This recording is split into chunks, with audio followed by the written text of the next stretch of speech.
And good evening.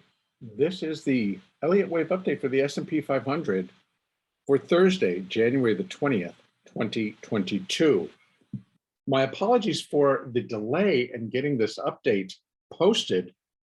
My Zoom connection keeps collapsing, and so that stops my updates. And this is the third attempt. So hopefully this one's going to stick and we're going to get through. The S&P continues to follow through on current analysis, and we did see some pretty strong downside today. So let me shift back to the hourly chart here, and let's dive into what took place today. The market initially, during the Globex session overnight, did initially drop a little bit. And let me just see what this was. This was right at the start of Globex. So we had reached our low yesterday on the close, Wednesday's close, 45.17. Then we rallied up, and by the time we came in and we started trading today, the S&P had put in a fairly decent rally, got itself up to 45.94, just about 11 o'clock Eastern. Then the market started to turn lower. And as I have been discussing all along, what to expect when a market starts to break a moving average, when it starts breaking below support, when it starts breaking below support that is expected to hold, when it breaks below additional support coming off, to expect the market to begin to accelerate when we are in the type of waves that we have been in, those being an impulse. So wave 1, wave 3, wave 5. Now, I had marked this earlier today as the completion point for minute wave 3 of 3. And then we got that decent rally overnight. And because of how high it got, this became minute wave 4, and it held. It did not rise up and it did not cut across 46.06. Came within earshot, but did not violate that rule. And then the market rolled over and started to drop in a fifth wave. And at best, I am feeling that what I can count at best would be thank you, is that possibly this is 1, 2, and we were dropping in 3 of 5. So, but still a third wave. And again, when we're in a third wave, no matter where it happens in what sequence, minute, minor, intermediate, subminute, this case, it's a subminute third wave within a minute 5. It starts to accelerate. What created it? Well, here we are at 11 o'clock Eastern. We start to drop down. We break that support. Doesn't look too good, but we're not going too fast. Then it breaks the 50. We start to accelerate. Breaks the 4, accelerate. Breaks the 8, accelerates. Breaks the 20, accelerates. And that just continued as we are now heading down to that 45.20. We hobbled around there for a little bit, but when it broke, it fell very quickly to 45.03. You can see that was all an hourly drop. An hourly drop. As it broke these supports, it picked up in the acceleration. Then we entered in what I've been determining and calling a black hole. The reason I call it the black hole is how far to the left we have to go to find chart points for support. So to find these chart points for support, I have to go back to October. So let me go out to that 4-hour chart for us. My poor computer, it's having so much trouble. It's just, I need to clear out its memory. There we go. We're going to go out to the 4-hour chart, and there we should be able to see, again, here's the first black hole. Once we exceeded this level, which was the bottom of an A wave, then that was 44.92. You can see what happened. We broke 44.92 and it slid. Now we're into this black hole. We need to go all the way back to October's trading to find price support. And that next one was 44.40. And we basically went down through it, but then recaptured it. So that's how far back we have to go to find our supports. Actually, it stopped right at 44.36, and bingo, that's where it was back on October the 18th. So again, we have to go back. That's why I call them black holes, because we don't have any more current price support, price points where we can call support. So now that we've broken through that, we are rallying a very little bit, but that would be expected after the strength of the decline we had. But the market is starting its Globex session in the negative. So we have Asian markets to kind of deal with it now. And then after that, we have European markets to deal with it. So my expectation is now that we've broken 45.03 and that we are in, I'll go back to the hourly, we are still within this minor third wave. That's minor 2. This is all minor 3.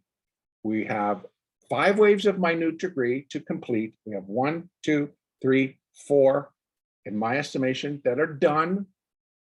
And the only other side that I can put on this, the only other spin that I would be able to put on this is that this is 1, 2, I'm going to put the 3 here, put a 4 there, put a 5 here, and then this becomes minute wave 1. And this would be minute wave 2. I've discussed this before. I'm going to leave it out there. And then this becomes part of minute 3. That fits to a T. But I'm leaving it as it is for right now. But I have to also include this as a possibility.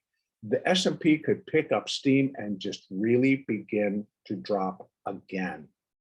Remember, third waves are always, or most often, the longest and the strongest wave out of 1, 3, and 5 in an impulse move. Doesn't matter if it's going up or down.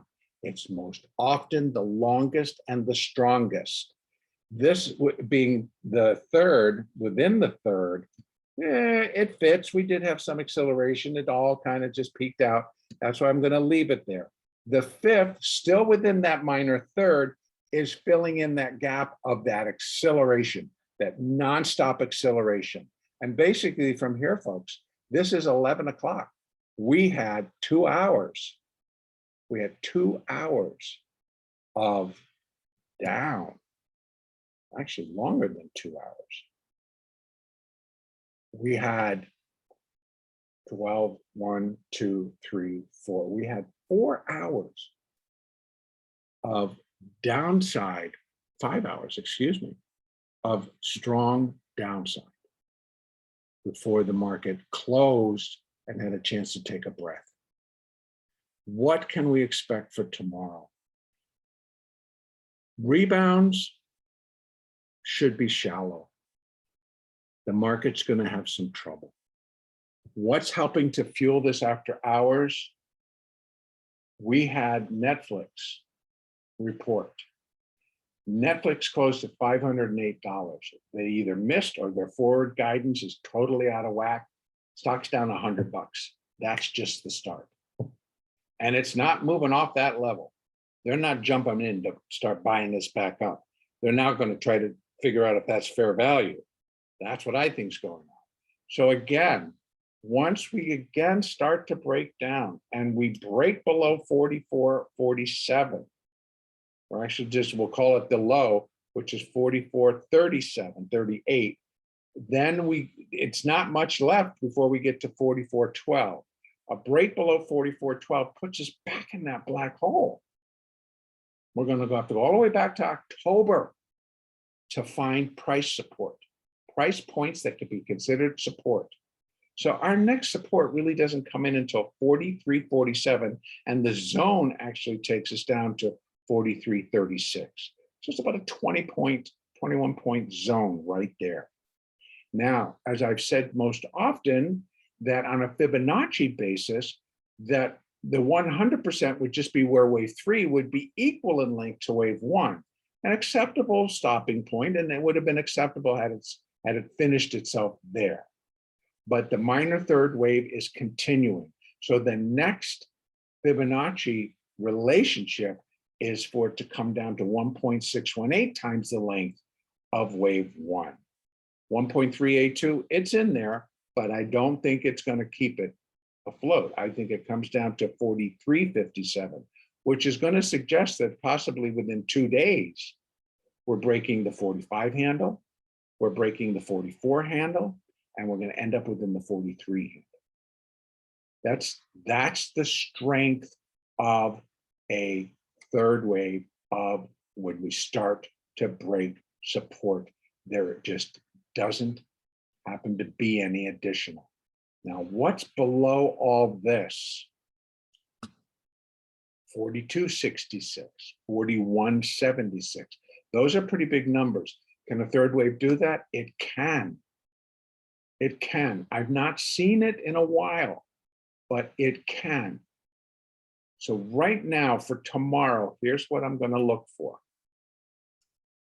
I still think that pullbacks, excuse me, will be shallow, that it's not really going to gain any traction. There's now there is real uncertainty. So you're going to have a massive amount of buyers coming in going like, we don't care, we're just going to buy. Pretty much like we saw this morning. That was it. We reached a low, we're buying, and that's what they did. Now, if they show up again tomorrow, I'll be surprised because that's them coming in overnight and saying, no, we don't care, we'll buy here. I just don't see that happening. I think we might get the reverse where a lot of people are going to say, no, actually, I'm done. I'm willing to get out here, take my licks and be done. So if that occurs, I think we begin to slide again. We get a little bit of a pullback, we start to slide. 44.37, support. 44.12.13 down to 10, support. 43.57 to 43.36, the zone where I think that minor wave 3 may complete. We're within that fifth wave. And I think if anything, we pretty much maybe have already done wave 3 of 5, or we're very close to finishing wave 3 of 5. And we get a wave 4 and we get a 5. So I think this is where we're going to end up. Again, let's not forget, we have the Asian markets that need to react, and then we have the European markets. And they're going to trade in the reaction to what happened to us today, but they're also going to trade it against their own markets. So unless Europe or Asia decides, hey, that's a US problem, and they rally, I don't suspect that we're going to gain any traction. Now, so be prepared. We are getting a little bit extended on our hourly charts, but the daily continues to show that we can drop. Let's go take a peek. Where are our moving averages on this daily? 43.95. That's where it's likely heading now that it's broken below the other moving averages. You can see we broke 2 days ago below the 50 and we accelerated. We couldn't make it back up. We accelerated. We tried, got to resistance, failed, put in a huge topping tail and accelerated. So everything is lined up that the next point on a moving average basis is 43.95. Our zone to complete is down here. So I think that it's not much effort for the market to break below 4,400, break that, do a quick zip, be done, and then find some recovery. But it's just going to be a fourth wave. Again, here's I filled in the blanks here. Minor 5, intermediate 5, primary 5, cycle 5, finishing at 48.08, where I am basically feeling that that point was the top. That was it. Now we begin a much longer process of correction. And we're just in the initial 5 waves down on my hourly chart and on my daily chart. So I'm looking for additional downside. Here are our price points: 44.12, 43.95. A break should produce some additional acceleration, and then 43.57, 43.36. That would be the zone where I think minor wave 3 gets to complete. And once that occurs, we get a chance of recovering up in a fourth wave. But the measurement's going to be from wherever wave 3, we're going to take the top of wave 5, we'll do retracements down to the bottom of wave 3, and that's going to give us our levels for wave 4. It is not over yet. There's still additional downside to come. Okay, I'm going to leave it there. Trade smart. Trade according to what your moving averages are telling you. Trade accordingly to what you're going to see happen. That when we start to break support and we get acceleration, don't try to pick a point to get long. Participate with the price action in the direction that it's going. Much more profitable. Okay, I'm going to leave it there, and our next update will be on Sunday.